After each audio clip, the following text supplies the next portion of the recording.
Será que o Deltan Dallagnol agora é inimputável? Eu fiquei me perguntando isso hoje, quando eu estava vindo para casa e ouvi no rádio a notícia, né, da decisão do Celso de Mello que não deixou ser julgado o recurso, né, representação contra ele no Conselho Nacional do Ministério Público. Eu até perguntei no Twitter, porque eu não tinha entendido direito, e teve um companheiro que até me falou, ó, a liminar do Celso de Mello, ela se trata ali porque hoje o conselho é de 14 pessoas e hoje tem 11. Mas, por que tem 11? Porque os outros estão indicados, mas ainda não foram sabatinados no Senado. Tem que ser aprovados, eles têm que ser aprovados no Senado e como a gente está no meio de uma pandemia, o Senado ainda não olhou isso, ainda não aprovou esses nomes que estão indicados para completar esse quadro. Só que aí vai acontecer uma coisa bem bizarra, né? Que essas representações contra o Deltan Dallagnol vão prescrever, porque até ter o quadro completo, provavelmente já dá o prazo de prescrever, ou seja, passa um tempo que não pode mais punir o que foi representado. E aí a gente tem uma coisa mais bizarra ainda nesse caso, pessoal. Hoje completou 41 vezes, atenção para esse número, 41 vezes que a representação do presidente Lula contra o Deltan Dallagnol pelo famigerado PowerPoint foi retirada da pauta e jogada para outra data para ser julgada. 41 vezes. Eu chamo atenção para isso porque disso aí o Deltan não vai falar, né? Mas uma representação do Renan Calheiros e uma representação da Cátia Abreu, ele alega que não tem direito à ampla defesa.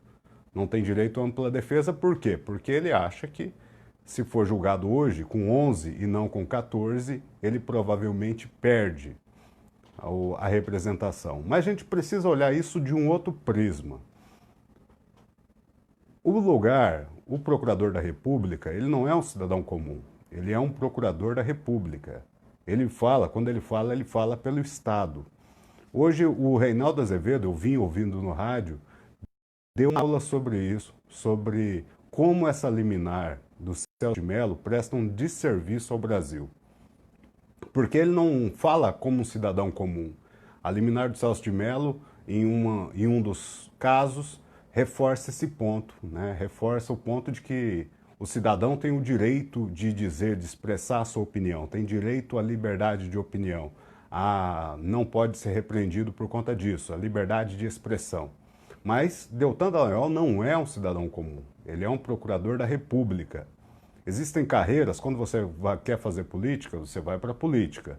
Carreiras de Estado, como Forças Armadas, Judiciário, não são carreiras normais. Quando você faz a escolha para ir para uma carreira como essa, você já sabe que ali você tem todo um conselho, tem toda uma forma de se comportar na sociedade que você precisa seguir.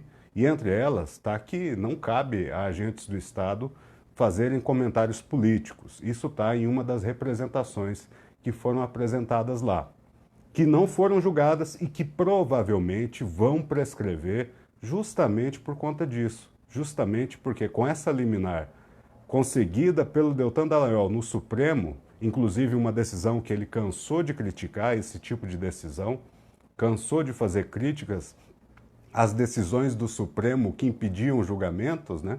Quantas e quantas vezes nós vimos os procuradores da Lava Jato criticando esse tipo de decisão do Supremo que impediu um julgamento, né? Por conta disso, provavelmente essas representações, tanto da Cátia Abreu como também a do senador Renan Calheiros, vão prescrever. E a do presidente Lula, que, pasmem, vem de 2016, está há 2 anos aguardando para ser apreciada no Conselho Nacional do Ministério Público, segue também sem ser apreciada.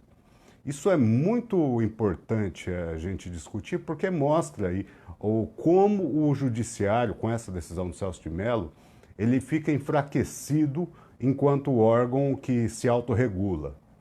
Para que existe um Conselho Nacional do Ministério Público? É como se fosse uma corregedoria, porque os procuradores, eles têm independência funcional, eles têm uma série de garantias constitucionais para fazerem o seu trabalho com independência. E o único órgão para coibir ou apurar eventuais abusos é o Conselho Nacional do Ministério Público. E aonde você recorre quando você acha que um procurador cometeu um abuso? É com uma representação ao Conselho Nacional do Ministério Público.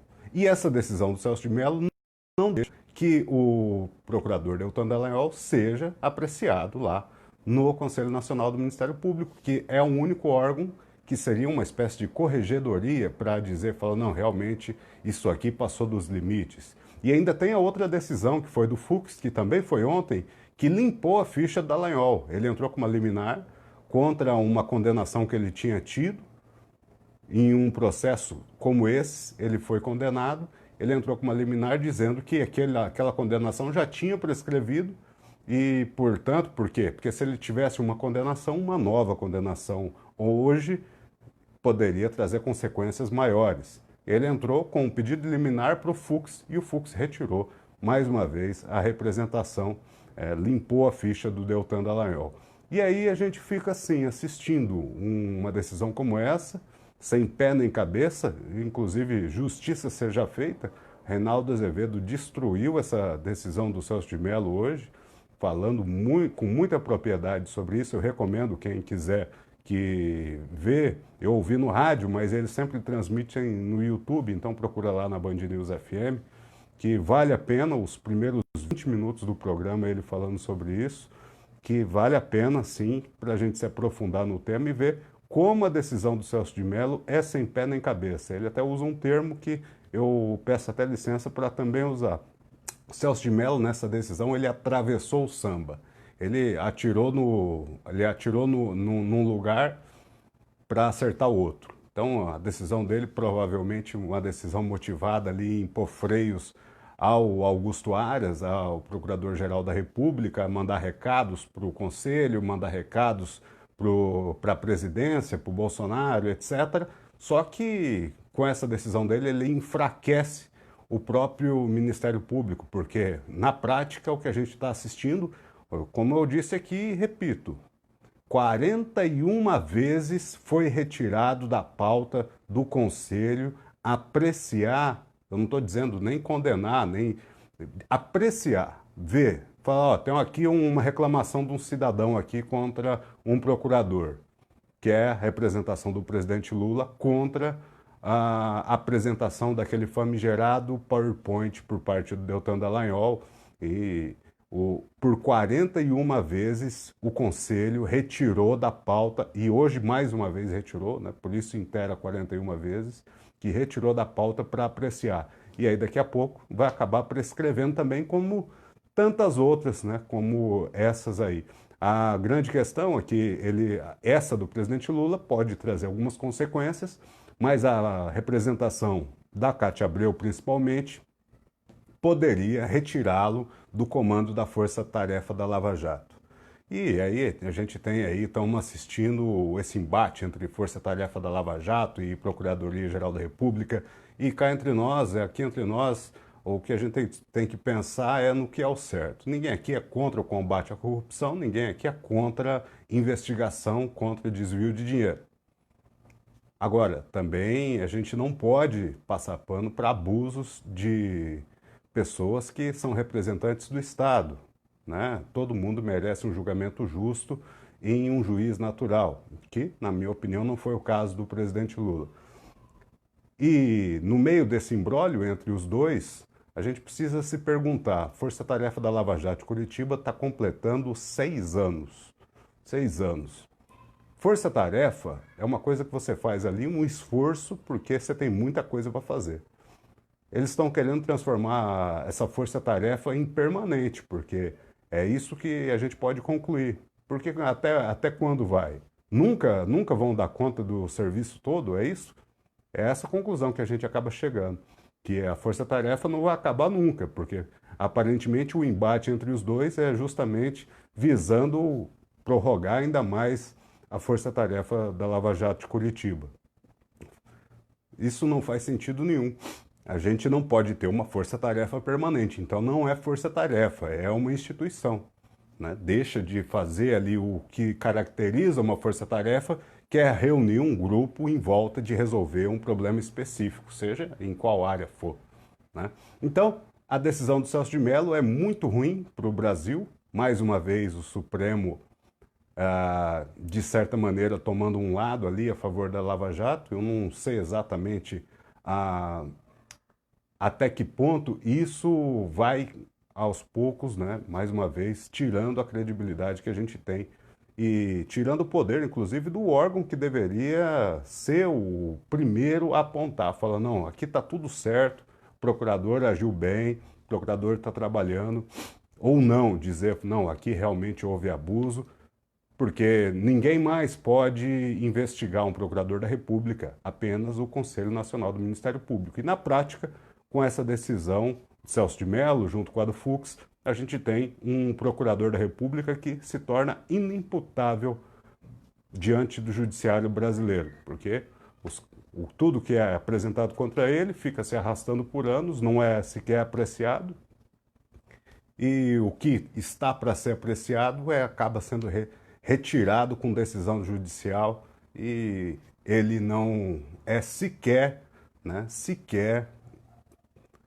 representado, nem sequer a gente fica sabendo o que o Conselho Nacional, o que o órgão que deveria balizar a atuação dos procuradores pensa sobre o que cometeu o procurador, no caso, o chefe da Força-Tarefa da Lava Jato de Curitiba. Muito ruim para todos nós.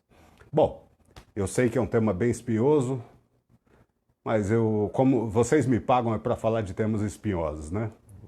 Então eu não ia deixar de comentar isso, que me revoltou ao ouvir as notícias de que essa representação sequer seria apreciada por parte do Conselho, que é quem, na prática, né, tem essa responsabilidade de fazer esse trabalho de correção dos membros do Ministério Público Federal. Valeu, pessoal. Muito obrigado a todos os comentários. Depois a gente conversa mais e respondo cada um de vocês. Um abraço. Valeu.